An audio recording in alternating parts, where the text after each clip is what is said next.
mahatsaratra mikaroka zava-baovao mba hoentina anatsarana ny kalitao ny fampianarana sy ny fanabeazana ny cours éducatif itosy. Nisy ary ny fisokafan'ny fiarah-miasa izay niarahana amin'ny jazz musique izay fampianarana momba ny zava-maneno rehetra.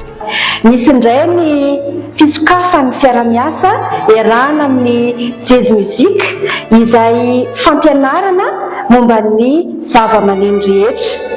Izany fiarah-miasa izany moa no natao dia noho ny tanjona eo amin'ny fampianarana ireo mpianatra ireo hanana fitadidiana, hanana faharanitan-tsaina ary manampy azy ireo ihany koa mba ahafahany mamoaka ny talentany amin'izany sehatry ny fitendrena zava-maneno izany.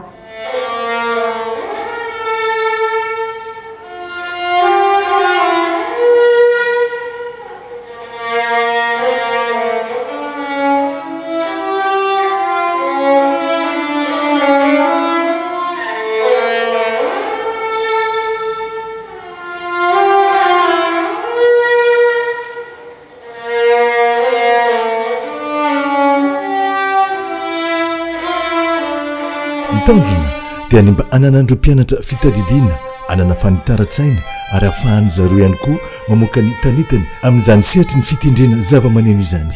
Araka ny tenen'ny Ramatoa taloha teo dia ny mozika tena manampy amin'ny fampiasana sy ny fitadidiana, na fitadidiana avy amin'ny maso izany na avy amin'ny sofina na avy amin'ny vatana, mampitadidy izany ary mampifandray an'ireo rehetrarehetra ireo hahatonga anao hahay kokoa mianatra ary hahay kokoa motafita amin'ny fanadinana izay hatrehanao.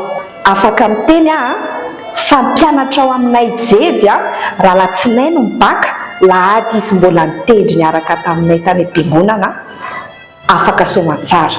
Misy ny nahazo mention bien, misy ny nahazo mention assez bien.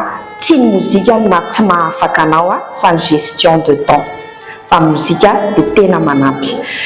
Ny zava-maneno ianarana ato dia misy ny karazana rehetrarehetra, ao ny piano, gitara, ina koa violon, viola, ny hira.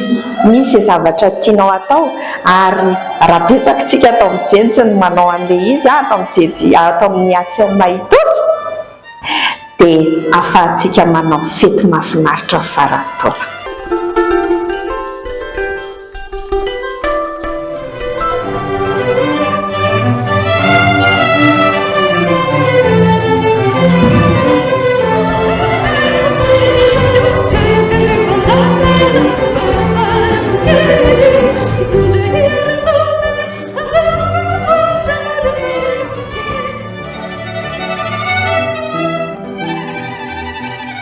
Mariana fa mbola misokatra ny fisoratana anarana eto amin'ny cours éducatif itosy.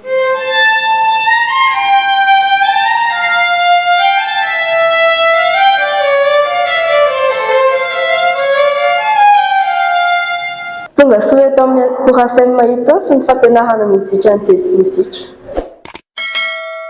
Okay.